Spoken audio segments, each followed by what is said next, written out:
तो hello friends, how are you all? आप सभी कैसे हो? आई होप आप सभी अच्छे होंगे और अपनी पढ़ाई को अच्छे से कर रहे होंगे।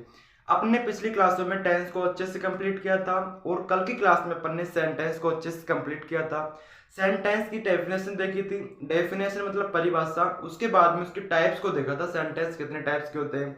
6 टाइप्स के सेंटेंस थे on the basis of structure. फिर एक एक सेंटेंस को अपन ने अच्छे से समझा था कि पॉजिटिव सेंटेंस में क्या होता है, नेगेटिव में क्या होता है। इसी प्रकार से अपन ने पूरे 6 सेंटेंस को समझा था। आज का टॉपिक है अपना जो क्लास ट्वेल्थ और 11th के लिए बहुत ही इंपॉर्टेंट है। क्लास 11th और 12th में जो आपकी पोएम होती है, पोएम का मतलब होता है कविता। तो जो आपकी पोएम होती है, अब जो हर पोएम है वो किसी ना किसी पोइट ने लिखी है। पोएम को लिखा है पोइट ने। तो आपको सबसे पहले तो पोएम का नाम याद होना चाहिए, पोइट का नाम याद होना चाहिए। ये क्यों? क्योंकि आपके एग्जाम में पूछा जाता है reference, context and explanation of the stanza. First of all तो अपन समझते हैं। देखो, पोएम का मतलब होता है कविता। अब पोएम के अंदर होते हैं आपके स्टेंजा। स्टेंजा को हिंदी में बोलते हैं अपन पद। स्टेंजा 4 लाइनों में होता है। स्टेंजा होता है आपका 4 लाइनों में, 4 लाइंस में। तो स्टेंजा को हिंदी में बोलते हैं अपन पद। ये होता है आपकी 4 लाइनों में। तो अब एग्जाम में दे देगा आपको एक स्टेंजा, उसमें से पूछेगा कि right the explanation of this stanza. अब उसमें आपको रेफरेंस भी लिखना होगा, कॉन्टेक्स्ट भी लिखना होगा। तो कैसे लिखेंगे आज की क्लास में अपन देखने वाले हैं। अब वो लिखने के लिए सबसे पहले आपको याद करना पड़ेगा कि उस पोएम का नाम क्या है। अपनी बुक में जितनी भी पोएम है उसका नाम याद रखना है। फिर वो पोएम किस पोएट ने लिखी है उसका भी नाम याद रखना है। फिर उसके बाद में आप उसे आसानी से बना पाओगे। स्टेंजा का मतलब देखा अपन ने पद। स्टेंजा होता है 4 लाइन का। आपको एग्जाम में पेपर में दे देगा स्टेंजा। फिर उसको आपका रेफरेंस, कॉन्टेक्स्ट एंड एक्सप्लेनेशन लिखना होगा। अब फर्स्ट ऑफ ऑल तो अपन को लिखना पड़ता है रेफरेंस। रेफरेंस का मतलब होता है संदर्भ। फर्स्ट ऑफ ऑल लिखना होगा आपको रेफरेंस।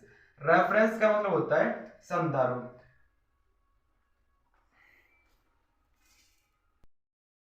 रेफरेंस का मतलब हो गया संदर्भ। इसे बोलते हैं अपन हिंदी में संदर्भ। जैसे अपन हिंदी में किसी पद की व्याख्या करते हैं, उसी प्रकार से अपन इंग्लिश में पोएम की जब रेफरेंस लिखेंगे, रेफरेंस का मतलब हो गया संदर्भ। अब इस संदर्भ में अपन को क्या क्या लिखना होता है। देखो, सबसे पहले तो आपको पोएम का नाम और पोएट का नाम तो जानना नेसेसरी है। फिर उसके बाद में उस पोएम को पढ़ना भी जरूरी है, क्योंकि ये जो चार लाइनों में आपका स्टेंजा आएगा उसको पहचानना होगा कि ये किस पोएम का स्टेंजा है। फिर उसके बाद में ये किस पोएट ने लिखा है।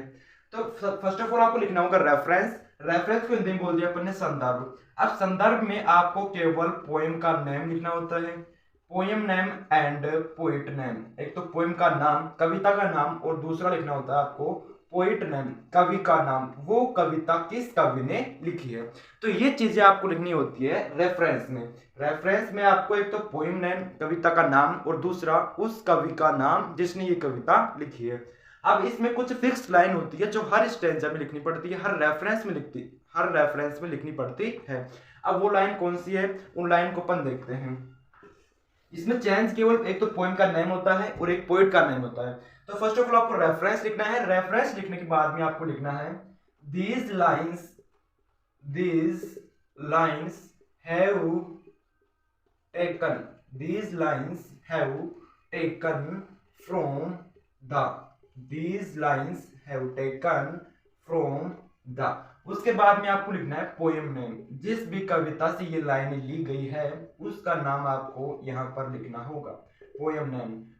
फिर उसके बाद में लिखना है आपको रिटन बाय, या फिर आप इसकी जगह लिख सकते हो कंपोज्ड बाय, रिटन बाय या फिर कंपोज्ड बाय। फिर उसके बाद में आपको यहाँ पर पोएट का नाम लिखना है। यहाँ पर आपको लिखना है पोएट नेम, कवि का नाम। समझो, इसमें चेंज के लिए एक तो होगा पोएम का नेम और दूसरा होगा पोएट का नाम। तो ये जो लाइन है, these lines have taken from the poem name. These lines, ये रेखा है, ये लाइन्स हैव टेकन ली गई है फ्रॉम द पोएम, इस कविता से। ये लाइनें इस कविता से ली गई है। रिटन बाय का मतलब ये होता है लिखी गई है, और कंपोज्ड बाय का मतलब भी होता है लिखी गई है। उसके बाद में हो जाएगा पोएट का नेम।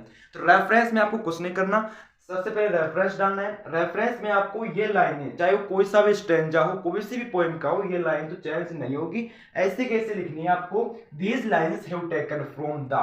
अब यहाँ पर आपको लिखना है पोएम नेम, वो स्टैंजा जिस भी पोएम का है उस पोएम का यहाँ पर नाम आ जाएगा। जैसे क्लास 11th में एक पोएम है, क्लास 11th में एक पोएम है जिसका नाम हो जाएगा द लेबर नाम टॉप। क्लास 11th में एक पोएम है जिसका नाम है द लेबर नाम टॉप। तो this lines have taken from the poem, from the poem, यहाँ पर पोएम वो लिखना, from the poem the labour नाम टॉप। उसे आपको सिंगल कोमा में दर्शाना है। जो आपका पोएम का नाम होगा उसे आपको सिंगल कोमा में दर्शाना होगा।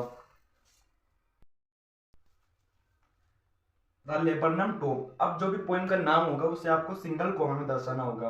फिर रिटन बाय या फिर कंपोज्ड बाय पोएट नेम, इसकी जगह आपको लिखना है कवि का नाम। तो ये जो लेबर नाम टॉप है पोएम है वो लिखी है आपकी टेड ह्यूजेस, एक पोएट है, उन्होंने ये कविता लिखी है। तो ये हो गया आपका रेफरेंस कंप्लीट। देखो रेफरेंस में क्या लिखा, this lines have taken from the poem the labour नाम टॉप रिटन बाय या फिर कंपोज्ड बाय। इन दोनों में से अपन को केवल एक वर्ड लिखना है, चाहे तो रिटन बाय लिख दो या फिर कंपोज्ड बाय लिख दो, दोनों ही सही है, लेकिन लिखना एक है। तो कंपोज्ड बाय टेड ह्यूजेस, ये लाइनें द लेबर नाम टॉप कविता से ली गई है जो टेड ह्यूजेस द्वारा लिखी गई है। ये हो गया आपका रेफरेंस कंप्लीट। आई होप इसमें कोई समस्या नहीं होगी। केवल एक तो पोएम का नाम और एक पोएट का नाम, ये दोनों ही चेंज होगा, बाकी लाइनें सेम रहेगी। This lines have taken from the poem, फिर पोएम का नाम आएगा, रिटन बाय, कंपोज्ड बाय, फिर पोएट का नाम आएगा। उसके बाद में नेक्स्ट लिखेंगे अपन कॉन्टेक्स्ट। फर्स्ट तो लिख लिया अपन ने रेफरेंस, अब दूसरा लिखेंगे अपन कॉन्टेक्स्ट। कॉन्टेक्स्ट को हिंदी में बोलते हैं अपन प्रसंग। अब इस कॉन्टेक्स्ट में अपन को क्या लिखना पड़ता है, देखो कॉन्टेक्स्ट में अपन को the main theme of the poem of the stanza, जो मेन थीम होती है, मुख्य विषय वस्तु होती है उस स्टैंजा की, वो अपन को कॉन्टेक्स्ट में लिखनी होती है। और इसमें भी एक लाइन सेम है कि इन दीज लाइन्स, इसमें एक लाइन ही सेम है, in these lines the poet tells, या सेज भी बोल सकते हो, टेल्स भी बोल सकते हो, लेकिन बोलना एक है। In this lines the poet tells, tells की जगह आप सेज भी कह सकते हो, द पोएट टेल्स सेज। अब ये जो लिखना होगा आपको वो ओनली फॉर वन लाइन में लिखना होगा। अब ये यहाँ पर क्या लिखना होगा वो बताते हैं। इस कॉन्टेक्स्ट में आपको लिखना होगा एक लाइन तो ऐसे कि ऐसे, in this lines the poet tells, इन लाइनों में कवि बताता है या फिर कवि कहता है। उसके बाद में आपको एक लाइन छोड़नी नहीं है। यहाँ पर क्या करना है आपको, जो भी उस स्टेंजा में एक मुख्य विषय वस्तु है, मेन थीम है, वो आपको लिखनी है एक लाइन में। अगर एक से ज्यादा लाइन में लिखते हो तो वो फिर एक्सप्लेनेशन में आ जाएगा। कॉन्टेक्स्ट में आपको केवल एक लाइन में जो उस स्टेंजा की मेन थीम है वो लिखनी है। जैसे कि उस स्टेंजा में किसके बारे में बताया जा रहा है, किसी की गुस्से के बारे में, उदासीनता के बारे में, या फिर वो किसको प्रकट करता है, किसके बारे में कहता है। तो वो जो भी एक लाइन में जो भी उस स्टेंजा की मेन थीम है उसको अपन को एक लाइन में लिख देना है। कॉन्टेक्स्ट कंप्लीट, कॉन्टेक्स्ट लिखना है। उसके बाद कॉन्टेक्स्ट में अपन को एक लाइन सेम लिखनी है, in this lines the poet tells says. उसके बाद में आपको उस स्टेंजा में जो मेन थीम है, मेन थीम, मैन का मतलब हो गया मुख्य और थीम का मतलब होता है विषय वस्तु। तो उस कविता में जो मेन थीम है उस स्टेंजा में उसको आपको यहाँ पर राइट करना है। फिर लास्ट पार्ट है अपना एक्सप्लेनेशन। एक्सप्लेनेशन का मतलब होता है व्याख्या। एक्सप्लेनेशन, एक्सप्लेनेशन का मतलब होता है व्याख्या। अब इस व्याख्या में आपको क्या करना पड़ता है, एक्सप्लेनेशन मतलब हो गया व्याख्या। व्याख्या में आपको उस स्टैंजा की पूरी व्याख्या करनी होती है। स्टैंजा होता है 4 या 5 लाइन का, तो अब उसको अपन को 8 या 9 लाइनों में उसकी व्याख्या करनी होती है। उसे पैराग्राफ के रूप में लिखना होता है। जैसे कि अपन इंग्लिश को पढ़कर उसकी हिंदी बोलते हैं, तो जो हिंदी बोलते हैं फिर उसको इंग्लिश में ट्रांसलेट करके आपको एक्सप्लेनेशन में लिखना होता है। तो ये हो गया आपका रेफरेंस, कॉन्टेक्स्ट एंड एक्सप्लेनेशन, जो आपके एग्जाम में 3 या 4 नंबर के पूछे जाते हैं। तो कुछ नहीं किया अपन ने, देखो आपको एक तो पोएम का नाम याद रखना है और एक पोएट का नाम याद रखना है। ये तो बहुत नेसेसरी है।